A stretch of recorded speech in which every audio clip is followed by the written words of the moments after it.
Hey guys, we're back with the replay review of Agents007 versus the Forever Alones. Forever Alones took the first map on Infernal Shrines. Agents007 chose the map pick and went to Dragonshire, so TFA gets the first pick. And they open up with... let's actually first discuss what's important considerations on Dragonshire. And a few obvious things is it's a point control map, with usually a 1v1 in the top lane. So, if you can, you should always try to secure a dominant solo lane that is going to be able to win the point consistently, because it gives your foreman a lot more freedom to do what they want, and they have a bit more room for mistakes, and you can get the Dragon Knight easier. Obviously, it just it gives you an easier time winning the game. So it's actually picking the map gives you the option to usually pick up a dominant solo lane, which can be really beneficial. Globals are always important on the map because of how large the map is. You can always use the global to pressure somewhere else to try and outnumber people, get a kill, get a point back. Heroes that can solo easy camps, like Sea Giants efficiently, are nice on the map, because you can keep taking them on cooldown and really pressure in that bot lane and try to open up that lane there. And late game heroes are really strong, because the early game Dragon Knight is really weak. So you can often stall the game out, maybe sack some structures to hit a 20 spike. And heroes like Nazebo with Violent Vection are really good at this. If Nazebo is open on a Dragonshire draft and you don't have a way to deal with it, you might be screwed. Leoric is another example. Leoric late game is really strong. Medivh late game is really strong. Sonya late game is really strong. So you don't really want to let those heroes go through. So Forever Alone's ban the Falstad, and Agents007 have the reasonable response of I'm gonna ban the Dahaka, and Agents don't want to deal with the headache of not having a global versus the opponent having a global. So it's quite reasonable to just ban out both the standard globals outside of Zagara and Abathur to it makes it much easier to draft and to think about how you're going to play the game. Then Forever Alones open up with a Nubarak. Good tanks on the main two tanks on this map are really Muradin and a Nubarak. Because of the way the terrain is laid out, it's really nice if you have a tank that can bypass terrain. And a Nubarak can do so with Barrow Charge, and Muradin can do so with Dwarf Toss. ETC can sort of do it with Crowd Server on level 4 to go over terrain, but his engage range is a lot shorter, and he's sort of out of meta right now anyway. So they pick up the Anoobs. It's solid first pick. Then Agents pick up Greymane Malf. Greymane is one of the better ranged assassins in the game right now, especially against Anubarak. A lot of Greymane's damage is auto attack. Anubarak partially depends on survivability on his level 1 Demon Magic, though Regen Master is pretty good as well, and his innate spell armor. He has base spell armor, but his base health is also lower to compensate for that.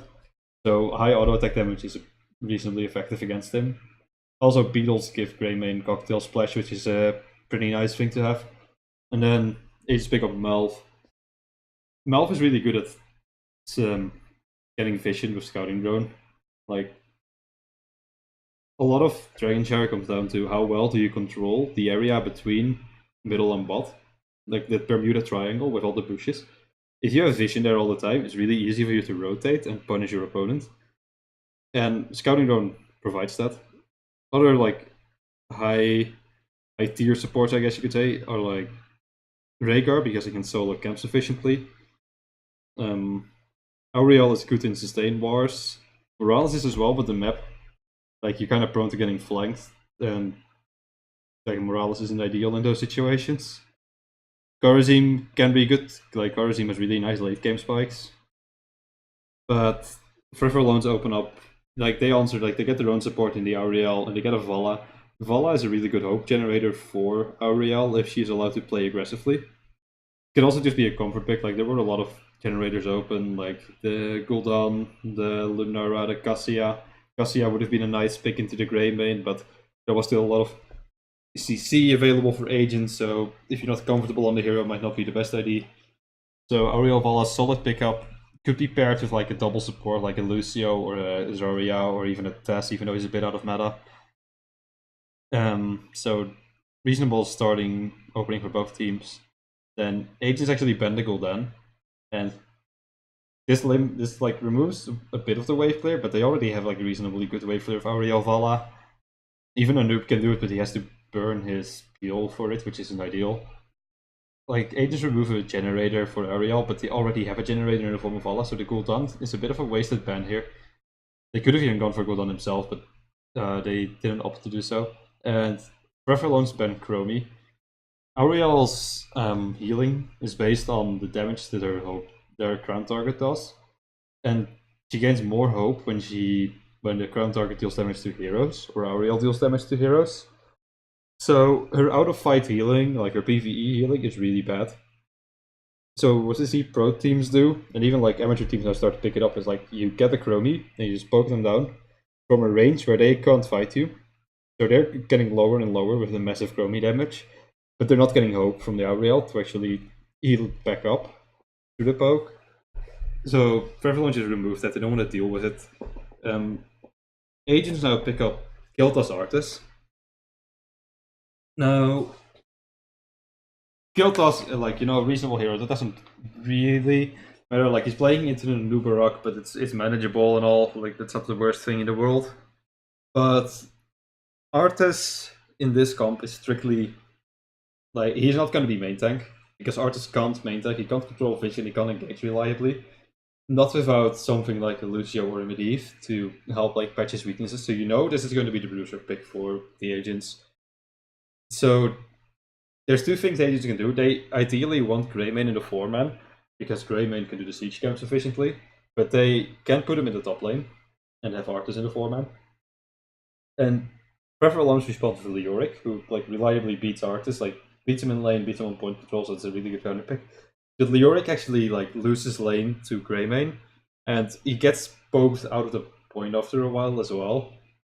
So, like Sonya there would have been a better pick, because Sonya wins both Artis and Greymane, because she has good clear, good sustain, gets trade well into both of them. Like that would have made it so Agents actually didn't have a winning top lane either way.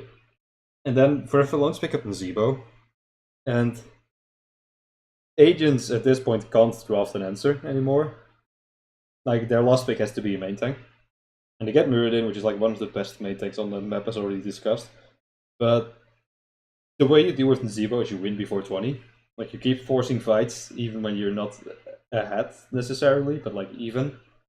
And you try to siege really hard. Like good counter picks against Nazeebo are picks that enable siege, like Zarya, Sylvanas, Tychus with Odin. Those kind of things. It's really important that you have a comp that can pressure really hard in the early game. If you can't do it, Forever Alone is enough wave clear that they can just like play pretty passive. They can sack like their forts. They can even lose a keep, potentially even two. But like one keep is like what you're aiming for with the comp of Forever Alone. Like one keep out at level 20 and have Nazeebo get his stacks. Like that's the dream. Well, the dream is like having all your structures and winning before 20, but like that's the goal for the Nazeebo comp. If they reach that, they essentially win because of how broken Violent Infection is. And Agents really does not have a good answer here. The only thing they can do is repeatedly kill Nazeebo, try to get DKs, and try to do snowball off the frags the whole time. Like, they don't have anything. Greymane is really good at pushing, but he doesn't enable siege necessarily on his own. Like, he doesn't have great zoning tools at all. So Agents really need to out-team fight pretty hard to win this game. Like, if you don't have an answer for Nazeebo, that should have been the second ban for Agents there, if they were planning on it. If they were planning on the Kiltas Artis pick. So Forever Alone's, all they need to do is like play the next game passively, soak the 20, get the Nazeebo stacks, and then win the game with Violent Infection.